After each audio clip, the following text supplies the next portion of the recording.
ರಾಜ್ಯಸಭೆಯಲ್ಲಿ ಪ್ರಧಾನಿ ಮೋದಿ ತಮ್ಮ ಬಜೆಟ್ನಲ್ಲಿ ಯಾವೆಲ್ಲ ಅಂಶಗಳನ್ನು ಈ ದೇಶಕ್ಕೆ ಕೊಟ್ಟಿದ್ದೇವೆ ಅಂತ ವಿವರಿಸ್ತಾ ಇದ್ದಾರೆ. ವಿರೋಧ ಪಕ್ಷಗಳ ಪ್ರತಿಭಟನೆಯ ಬಿಸಿಯ ನಡುವೆಯೂ ಕೂಡ ನರೇಂದ್ರ ಮೋದಿ ಅವರು ತಮ್ಮ ಬಜೆಟನ್ನು ರಾಜ್ಯಸಭೆಯಲ್ಲಿ ವಿವರಿಸ್ತಾ ಇದ್ದಾರೆ. ಯಾವೆಲ್ಲ ಕೊಡುಗೆಗಳನ್ನು ಕೊಟ್ಟಿದ್ದೇನೆ ಅಂತ ಹೇಳ್ತಿದ್ದಾರೆ. ಆದರೆ ಅದಾನಿ ಬಗ್ಗೆ ಏನು ಮಾತಾಡ್ತಾ ಇಲ್ಲ. ರಾಹುಲ್ ಗಾಂಧಿ ಆರೋಪಕ್ಕೆ ಉತ್ತರವೇ ಇಲ್ಲ. ಲೋಕಸಭೆ ಬಳಿಕ ರಾಜ್ಯಸಭೆಯಲ್ಲಿ ಕೋಲಾಹಲ ಮುಂದುವರಿತಾ ಇದೆ. ಅದಾನಿ ವಿಚಾರವಾಗಿ ನಡೀತಾ ಇರುವಂಥ ಗಲಾಟೆ ಗದ್ದಲದ ಮಧ್ಯೆ ತಮ್ಮ ಬಜೆಟ್ ಕೊಡುಗೆಗಳನ್ನು ಸ್ಮರಿಸಿಕೊಳ್ತಾ ಇದ್ದಾರೆ ಪ್ರಧಾನಿ ಮೋದಿ ಭಾಷಣಕ್ಕೆ ವಿರೋಧ ಪಕ್ಷಗಳಿಂದ ಅಡ್ಡಿ, ವಿಪಕ್ಷಗಳ ಗದ್ದಲದ ನಡುವೆ ಮುಂದುವರಿಸಿದ್ದಾರೆ ಮೋದಿ ಭಾಷಣ. ಮೋದಿ ಅದಾನಿ ಬಾಯಿ ಅಂತ ಘೋಷಣೆ ಕೂಗ್ತಾ ಇದ್ದಾರೆ ರಾಜ್ಯಸಭೆಯಲ್ಲಿ ಮಲ್ಲಿಕಾರ್ಜುನ್ ಖರ್ಗೆ ವಿರುದ್ಧ ಮೋದಿ ಕಿಡಿಕಾರಿದ್ದಾರೆ.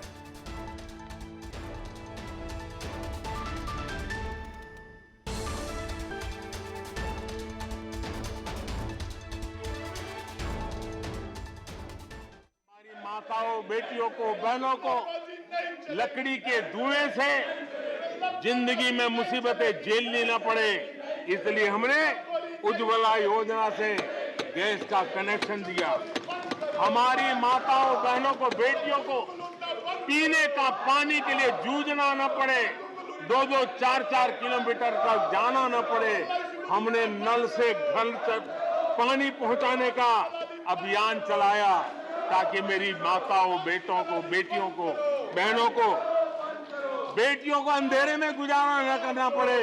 इसलिए हमने सौभाग्य योजना से ऐसे गरीब परिवारों तक बिजली पहुंचाई. बेटी, मां, बहन कितनी ही गंभीर बीमारी हो लेकिन कभी बताती नहीं है. उसको चिंता रहती है कि कहीं बच्चों पे कर्ज हो जाएगा, परिवार पर बोझ हो जाएगा. वो पीड़ा सहती है लेकिन अपने बच्चों को अपनी बीमारी के विषय में नहीं बताती है.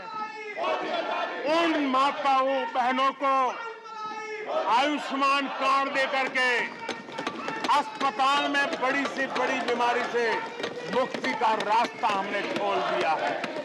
आदरणीय सभापति जी, बेटी का संपत्ति पर अधिकार हो, इसलिए हमने सरकार की तरफ से जो आवाज देते हैं उसमें बेटी के राइट को निश्चित किया, उसके नाम पर प्रॉपर्टी करने का काम किया. हमने महिला सशक्तिकरण के लिए हमारी माताओं, बहनों को जो भी छोटी मोटी बचत कर लें, मुसीबत झेल करके बचत करना माताओं, बहनों का स्वभाव होता है और वो घर में अनाज के डिब्बे में पैसे रख करके गुजारा करती है. उस मुसीबत में निकाल के हमने उसको जनधन के खाते दे दिए, बैंक में पैसा जमा करे, इसकी व्यवस्था कर दी.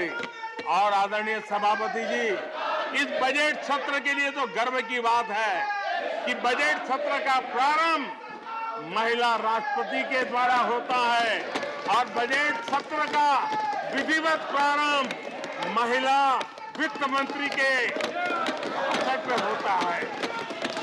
देश में ऐसा संयोग पहले कभी नहीं आया जो आज आया है और हमारा तो प्रयास रहेगा कि ऐसे शुभ अवसर आगे भी देखने को मिले.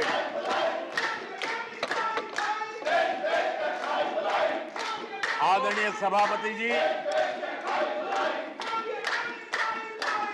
जब देश को आधुनिक होना है, नए संकल्पों को पार करना है, तो हम साइंस और टेक्नोलॉजी के सामर्थ्य को नकार नहीं सकते. साइंस और टेक्नोलॉजी के महत्व को हमारी सरकार भली भांति समझती है, लेकिन हम टुकड़ों में नहीं सोचते, हम टोकनिज्म में नहीं सोचते हैं. हम साइंस और टेक्नोलॉजी की तरफ से देश को आगे बढ़ाने के लिए हर दिशा में काम कर रहे हैं, सार्वत्रिक प्रयास कर रहे हैं, अनेक इनिशिएटिव ले रहे हैं. और इसलिए बचपन में साइंटिफिक टेम्परामेंट डेवलप करने के लिए अटल टिंकरिंग लैब, ये वैज्ञानिक सोच के निर्माण के लिए स्कूल के लेवल पर बच्चों को हमने अवसर दिया।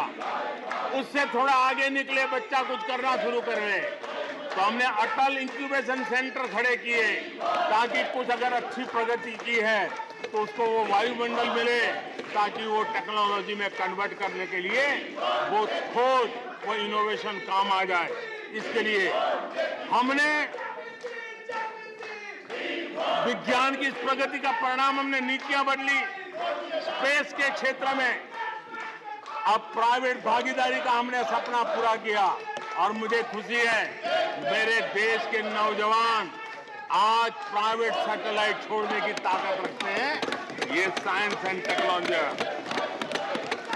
आज स्टार्टअप की दुनिया जो मूलतः साइंस और टेक्नोलॉजी से जुड़ी हुई है, उसमें यूनिकॉर्न की संख्या में आज हम दुनिया में तीसरे नंबर पर पहुंच गए हैं।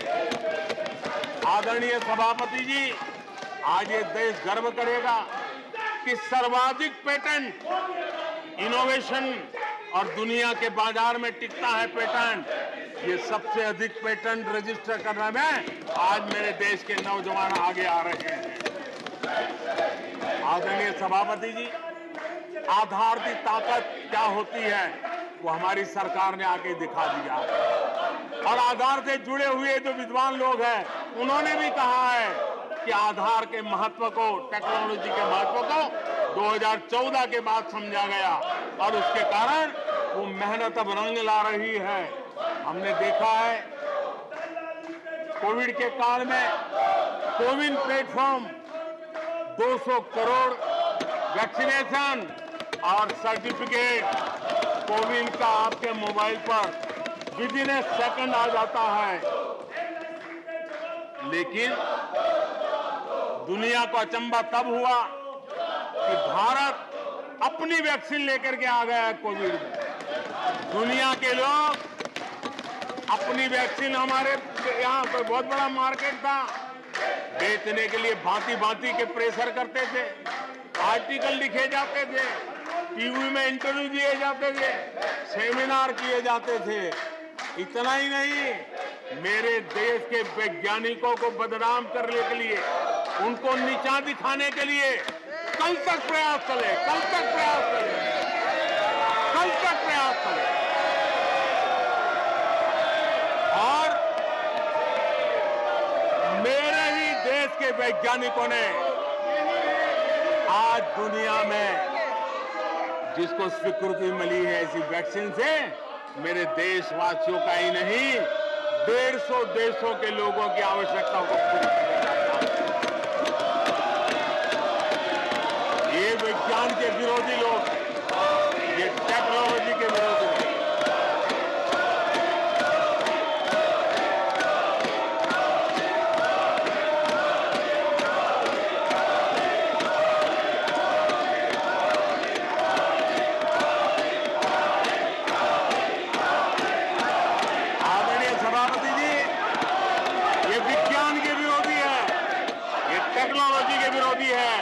हमारे वैज्ञानिकों को बदनाम करने का कोई मौका नहीं छोड़ते। फार्मेसी की दुनिया में हमारा देश एक ताकत बन के उभर रहा है, दुनिया की फार्मेसी का हब बन रहा है। हमारे नौजवान नए नए इनोवेशन कर रहे हैं, उसको बदनाम करने के रास्ते खोज रहे हैं ये लोग। उनको देश की चिंता नहीं है, अपने राजनीतिक उठापटक की चिंता है।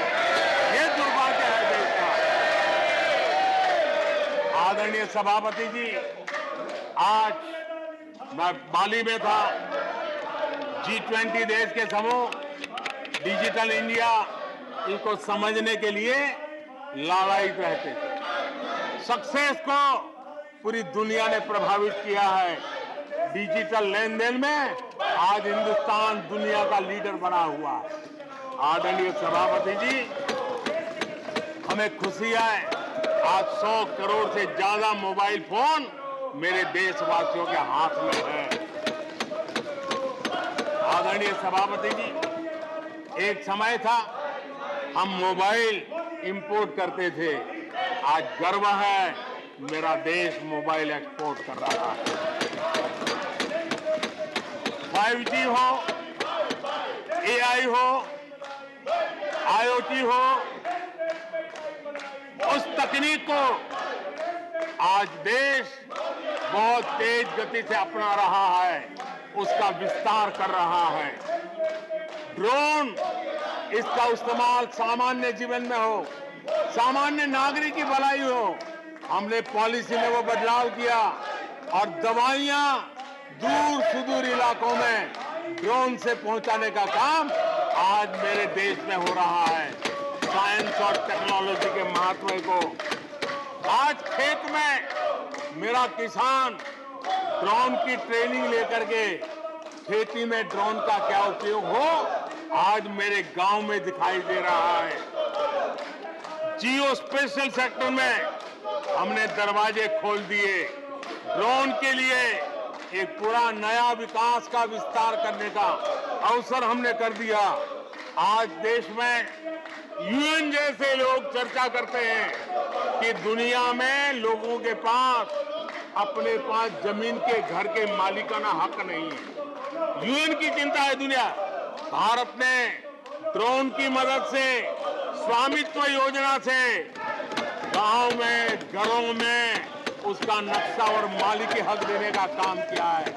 उसको कोर्ट कचहरी के चक्करों से और कभी घर बंद हो, कोई आकर के कब्जा कर न ले, सुरक्षा का एहसास दिया है। हमने टेक्नोलॉजी का भरपूर प्रयास कॉमन मैन के लिए करने की इस दिशा में सफलता पाई है। आज देश टेक्नोलॉजी के क्षेत्र में आधुनिक विकसित भारत के सपने में उसका महत्व हम समझते हैं और इसलिए ह्यूमन रिसोर्स डेवलपमेंट, इनोवेशन, इसका महत्व बहुत है और इसलिए दुनिया की एकमात्र फॉरेंसिक साइंस यूनिवर्सिटी हमारे देश में है। हमने गति शक्ति यूनिवर्सिटी बना करके इंफ्रास्ट्रक्चर की दुनिया में एक नई पहल की है। हमने एनर्जी यूनिवर्सिटी बना करके आज देश रिन्यूएबल एनर्जी के क्षेत्र में एक नया जंप लगाए। अभी से हमारे नौजवान तैयार हो, उस दिशा में हम कर रहे हैं।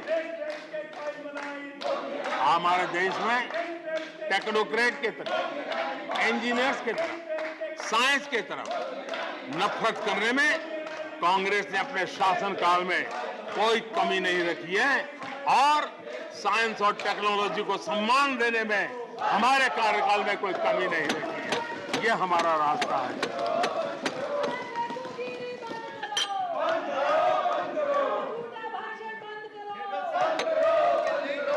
आदरणीय सभापति जी, यहाँ रोजगार की भी चर्चा हुई। मैं हैरान हूं कि जो अपने आप को सबसे लंबे समय तक सार्वजनिक जीवन का दावा करते हैं, इनको ये मालूम नहीं है कि नौकरी और रोजगार में